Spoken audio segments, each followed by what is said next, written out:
ایک بات بتلائی تو میں ابھی مکہ مکرمہ میں حج کے سفر میں تھا، وہاں پر حضرت گنگوئی رحمۃ اللہ علیہ کے پوتے حضرت حکیم عبد الرشید محمود ان کے خادم تھے.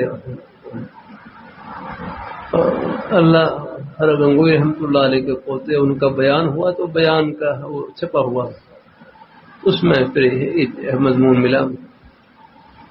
اللہ اپنی مہربانی فرمائے، اللہ اپنی مہربانی فرمائے.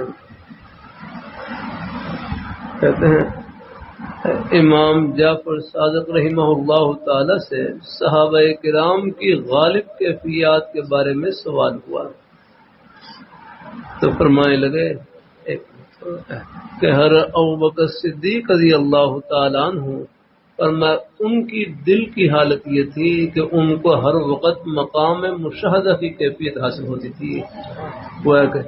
ہر وقت ان کے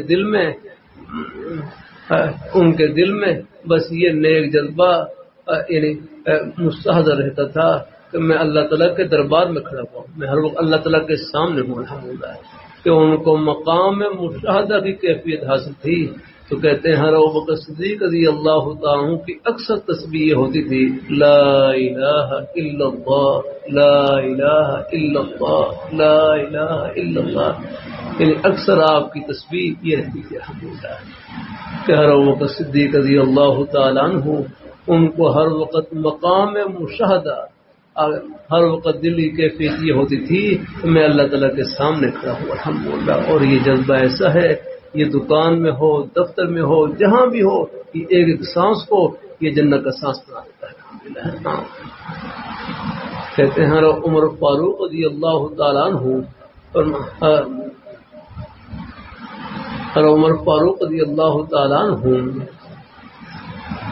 اللہ تعالیٰ اپنی مہربانی ان کے دل میں ہر وقت اللہ تعالیٰ کی عظمت کا استحضار ہوتا تھا، بڑائی کا استحضار ہر وقت یاد رکھنا. اور اللہ تعالیٰ کی عظمت کے سامنے ان کو ہر وقت یعنی ہر چیز ان کو ہے ناپسند آتی. ہر وقت ان کے دل میں اللہ تعالیٰ کی عظمت کا، بڑائی کا، کبریائی کا استحضار ہوتا تھا. تو ان کی تسبیح ہر وقت اللہ اکبر، اللہ اکبر، اللہ اکبر یاد رکھنا. اور حضرت عثمان غنی ذی النورین رضی اللہ تعالیٰ عنہ کہتے ہیں ہر عثمان ان کی دلی کیفیت یہ تھی کہ ان کو ہر ما سوا اللہ تعالیٰ کے ما سوا یہ سارا جہان یہ ناقص نظر آتا تھا، ناقص یاد رہا. کل من علیہا فان ویبقى وجہ ربک ذو الجلال والاکرام. یہ سارا جہان فانی ہے، ختم ہونے والا ہے. آپ دیکھ لیں اللہ تعالیٰ آسمان کتنی بڑی چھت ہے، لیکن قیامت آئے گی اذا السماء انشقت، یہ آسمان ٹوٹ جائے گا الحمدللہ. یہ سب ختم ہو جائے گا. اللہ تعالیٰ تو کہتے ہیں اور عثمان غنی ذی النورین رضی اللہ تعالیٰ عنہ ان کی تسبیح ہوتی تھی سبحان اللہ سبحان اللہ، یہ ہر وقت کی تسبیح ہوتی تھی. اور حضرت علی رضی اللہ تعالیٰ عنہ ان کو یہ سارا جہان اللہ تعالیٰ کی نعمتوں سے بھرا ہوا نظر آتا تھا.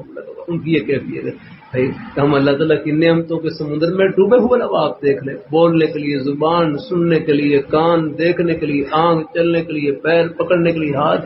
آپ ہسپتال میں چلے جائیں، اللہ تعالیٰ کی ایک نعمت آگے پیچھے ہوتی ہے اور لوگ ہسپتال میں بیڈ پر لیٹے ہوتے ہیں.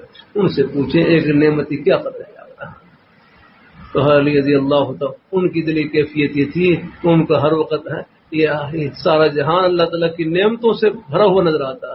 تو کہتے ہیں اللہ تعالیٰ کی نعمتوں کو دیکھ کر بطور شکر کے ان کی زبان پر ہر وقت الحمدللہ الحمدللہ بس یہ تسبیح جاری رہتی تھی الحمدللہ. تو کہتے ہیں یہ تیسرا کلمہ طیبہ پڑھیں گے، یہ خلفائے اربعہ، خلفائے راشدین کی چاروں تسبیحات اس میں جمع ہو جائیں گے الحمدللہ. ورنہ کسی ایک میں طبیعت زیادہ لگے وہ کرتے رہے الحمدللہ. ہاں اور آخر میں لا حول ولا قوت الا باللہ حدیث میں آتا ہے یہ جنت کے خزانوں میں سے خزانہ ہے الحمدللہ. ہاں